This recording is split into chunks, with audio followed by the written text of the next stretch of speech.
Jet engine ingestion, December 31st, 2022. Montgomery Regional Airport, Alabama.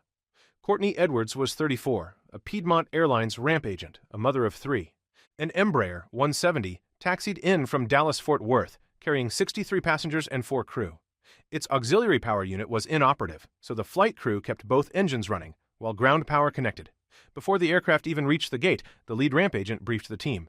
Nobody approaches, until the rotating beacon goes dark. Cameras, later reviewed by investigators, showed Edwards stepping in and out of a safety line painted on the tarmac as the jet parked.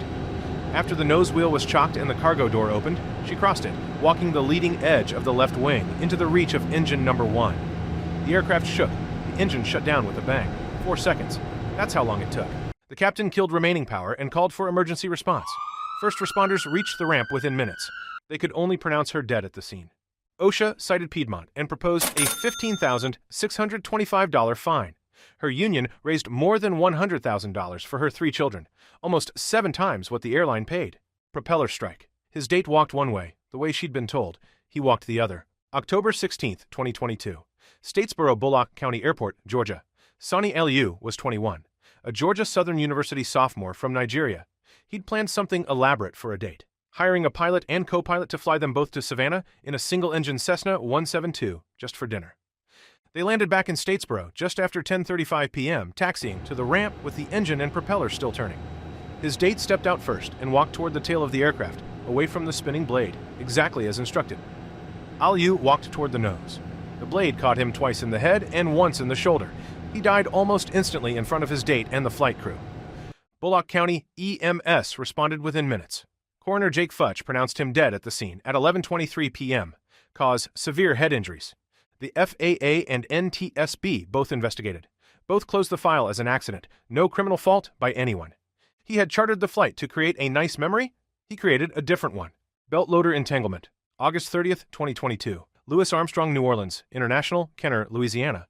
Jerani Thompson was 26, a former college basketball player from Reserve, Louisiana.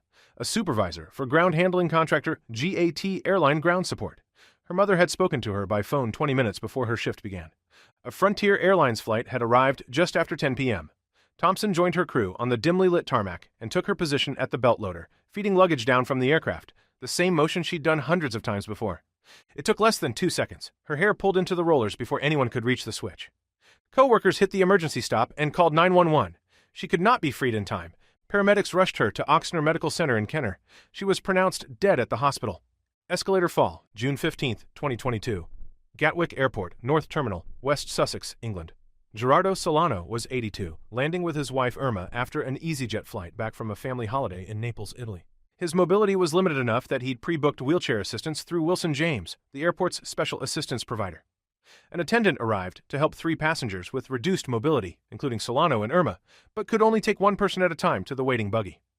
Solano decided not to wait his turn. He set off on foot, walking a short distance to an escalator carrying passengers up toward the busy concourse. Witnesses at the inquest described a scream, then watching him fall from partway up the moving stairs, landing hard on the surface below.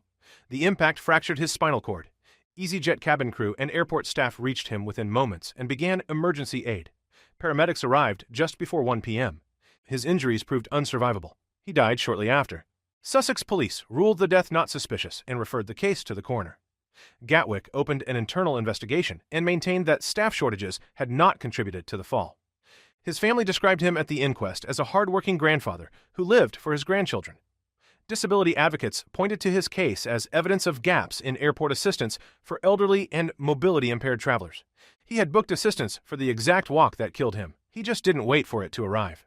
De-icing Fall, December 21, 2009. Calgary International Airport, Alberta. Margappa Nicker was 52. 17 years de-icing aircraft for Service Air.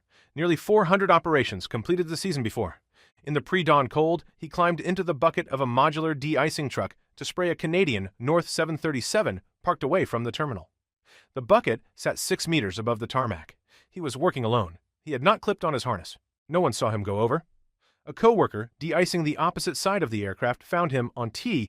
He ground minutes later. He was pronounced dead at the scene from blunt head trauma. Service Air's policy required harness use on every job. Nicker had completed refresher training on that exact procedure 2 months earlier. He passed the test. The harness still wasn't on. Mobile lounge collision. January 26, 2012. Washington Dulles International, Virginia. Jared Dodson was 25, a Southwest Airlines ramp agent driving an empty baggage tug across the apron before dawn. Dark, misty, 4 empty carts trailing behind him. He stopped at taxiway B, as required, then crossed at low speed, his tug barely visible beneath Dulles's towering mobile lounges. At the same moment, a 35-ton mobile lounge was crossing the same stretch, diagonally, at roughly twice his speed.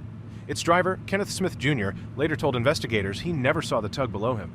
The lounge struck 2 of Dodson's carts. The impact threw him from his vehicle and dragged him beneath the lounge's wheels.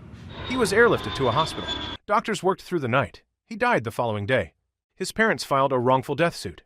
On the eve of trial, the Metropolitan Washington Airports Authority settled for $2 million. The biggest vehicle at the airport never saw the smallest one. Missing seatbelt. He was thrown from the tug before it even finished skidding. February 21, 2014. Los Angeles International Airport. Cesar Valenzuela was 51, driving a baggage tug along a service road for ground handling contractor Menzies Aviation near the Virgin Australia terminal. Around 5 a.m., the tug veered and struck a curb. With no functioning seatbelt to hold him in, Valenzuela was thrown onto the ramp. The tug kept moving. It ran over him, pinning his head beneath a tire. A nearby worker found the tug unattended, its trailers still rolling, then found Valenzuela on the pavement beneath it. Los Angeles Fire Department paramedics arrived quickly. They could not revive him. He was pronounced dead at the scene from blunt force trauma.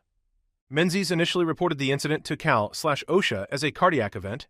The investigation that followed found the tug's seatbelt assembly was missing entirely, and that drivers across the ramp routinely worked without restraints, because Menzies' own safety policy never required them. Cal/OSHA issued multiple citations and a $77,250 fine. Tractor rollover. April 22, 2016. Toronto Pearson International, Ontario. Ian Perez was 24, an Air Canada station attendant, hauling equipment near Terminal 3 just before 11 p.m. on a Friday. He'd recently gotten engaged. The tractor lost control, it rolled, then flipped, hitting him beneath it on the apron. Co-workers called 911. Police and paramedics arrived. They could only pronounce him dead at the scene. Investigators found the tractor had mechanical failures and no working seatbelt.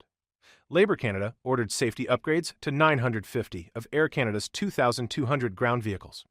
In 2018, federal prosecutors filed multiple labor code charges against the airline: failure to install seatbelts, failure to pull defective vehicles from service, failure to train workers on the hazard. Every charge traced back to the same tractor, the same night. 7 deaths, 0 plane crashes. Run-up test ingestion.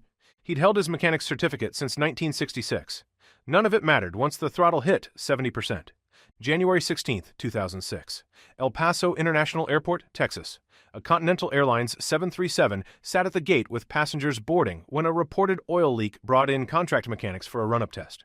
Donald Gene Buchanan was 64, assigned to the job alongside a trainee. The team positioned near the right engine, spooled to 70% power. The trainee watched Buchanan crouch near the engine's edge, then watched his hat lift off and his body pulled toward the inlet. The engine ingested him almost instantly. In the cockpit, the captain felt the vibration and cut the throttle. NTSB investigators found he'd moved into the suction zone without a safety tether. The final report cited gaps in how contract crews were trained and supervised.